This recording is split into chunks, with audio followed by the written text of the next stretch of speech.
Oi, turma, eu sou o professor Souto. Vamos continuar com a parte de ondas, analisando a parte de qualidades fisiológicas do som. Isto é, como é que eu vou medir essa audiometria? Como é que é a audiometria? O que é a audiometria? Medida do som audível. Como a gente ouve o som, como é que isso se processa.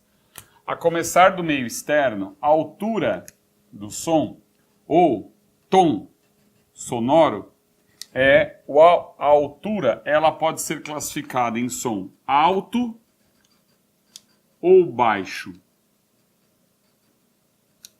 De maneira geral. Nós temos o médio também, né? O som alto é o agudo. Tá? E o som baixo é o grave.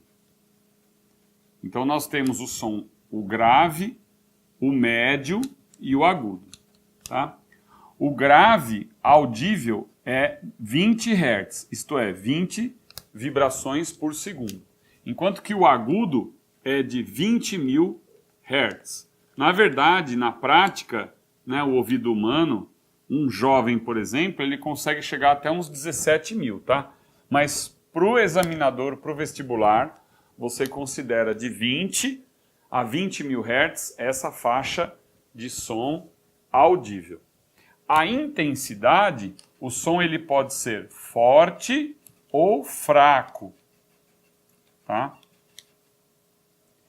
Esse forte ou fraco tem a ver com o potenciômetro do som. Então, por exemplo, você tem lá o botão do volume.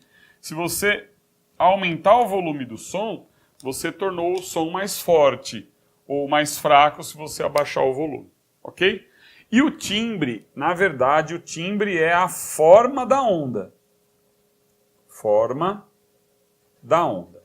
Essa forma da onda é o seguinte: você pode ter ondas de mesma frequência, né, mas com formatos diferentes. Repare que aqui nós temos o máximo e aqui o mínimo, né? Então, ó, se eu pegar o máximo e o mínimo, então nós temos nesse intervalo, poderemos desenhar uma outra onda com uma outra forma. Nós teríamos assim, ó, o máximo, o mínimo, o máximo, o mínimo. Essas duas ondas têm as formas diferentes, mas ambas têm a mesma frequência.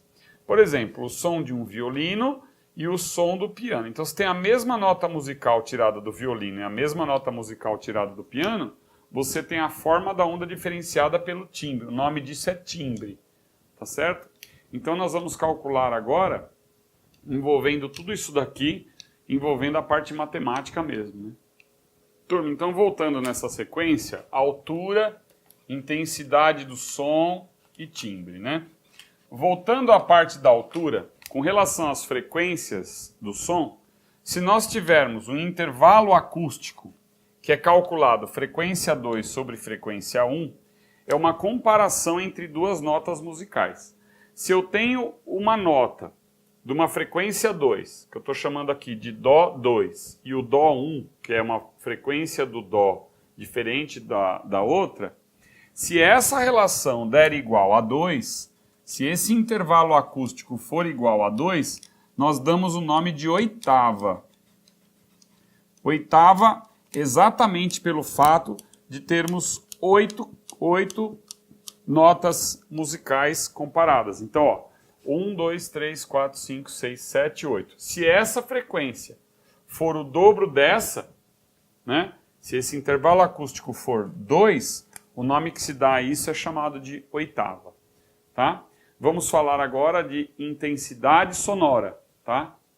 E a intensidade sonora agora, captada pelo nosso ouvido, é denominada sonoridade.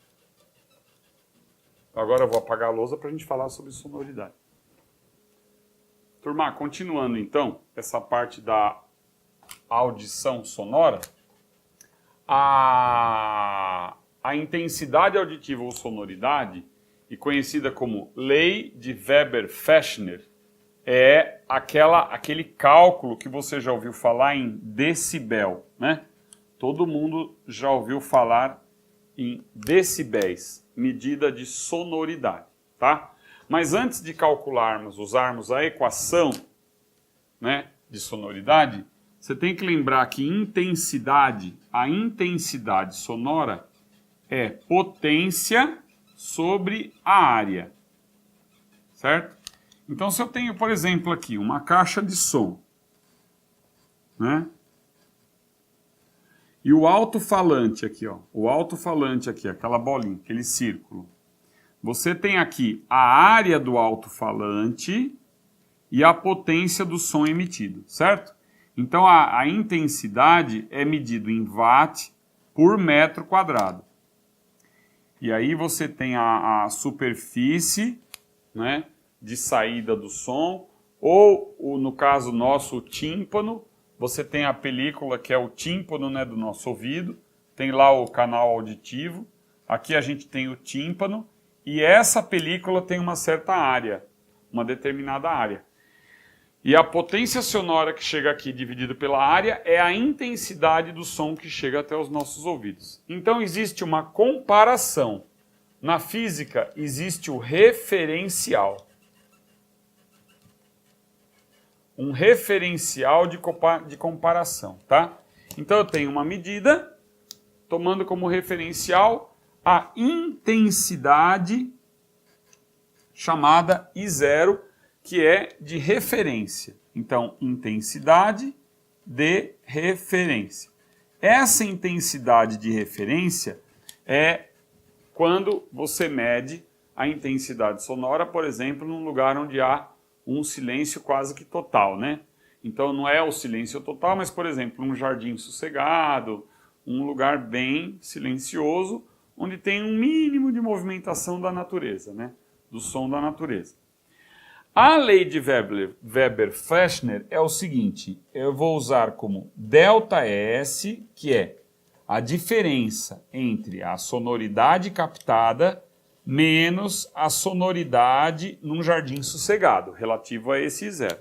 O que a gente vai usar é o seguinte, é uma constante e a fórmula matemática, a função matemática que melhor se encaixa nisso é o logaritmo. Então é o logaritmo da intensidade medida num determinado local dividido pela intensidade de referência. E a base do logaritmo é a base 10, tá? Quando esse K utilizado aqui, que é essa constante de proporcionalidade usada aqui, for o 10, aí a medida da sonoridade, que é essa daqui, ó, a sonoridade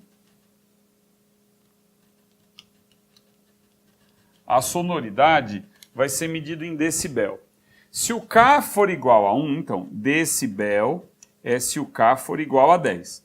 Se o K for igual a 1, nós vamos medir em bel. A unidade é o bel. Se for em K igual a 10, vai ser o decibel, tá? Claro que a unidade de sonoridade mais usada é o decibel, tá? Então agora eu vou fazer um exercício de aplicação da lei de Weber-Fechner.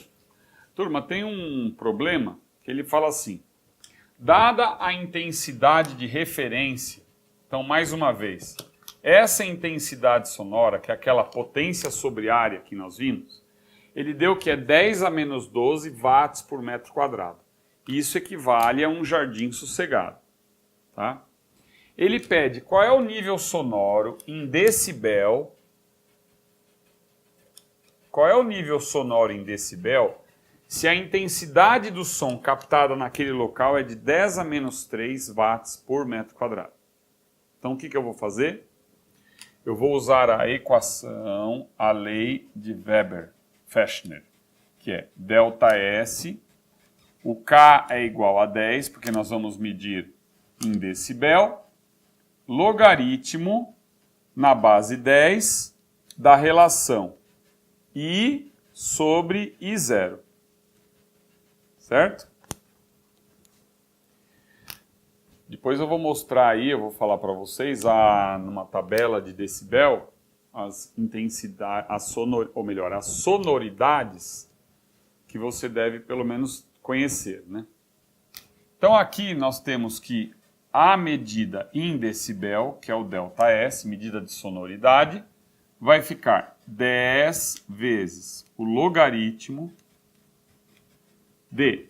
A intensidade captada não foi de 10 a menos 3, 10 a menos 3 watts por metro quadrado, dividido pela intensidade de referência, que é 10 a menos 12, na base decimal, que é o logaritmo, ok?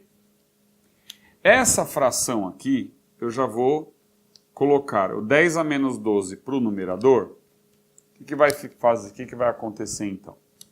Nós temos que a medida ΔS igual a 10 vezes. Aqui nós temos logaritmo de 10 a menos 3 vezes 10 elevado a 12. Vamos lembrar que quando eu passo a potência para o numerador, muda o sinal do expoente. Daqui nós temos que 10 a 12 com 10 a menos 3, a gente não soma os expoentes, então não é 10 a nona? Não é 10 a nona? Então o que vai acontecer aqui? Ó? Vai dar ΔS é igual a 10 vezes logaritmo de 10 elevado a nona na base 10. Tá? Na matemática nós vimos que existe uma propriedade em que eu passo esse expoente aqui, ó, multiplicando, tá? Quem não sabe tem que assistir a aula de logaritmo. Então nós vamos ter, só para terminar aqui, vai ficar 10 vezes esse expoente 9 passa multiplicando o logaritmo, logaritmo de 10 na base 10 vai dar 1. Então, mais uma vez, quem não conhece isso vai ter que assistir a aula sobre funções exponenciais e logaritmo, tá? No caso aqui deu 9 vezes 10, então 90 decibéis, certo? A unidade dB.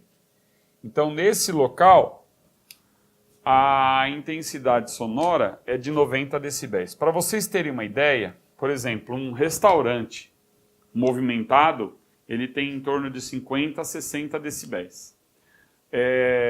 Uma balada, por exemplo, está em torno de 120.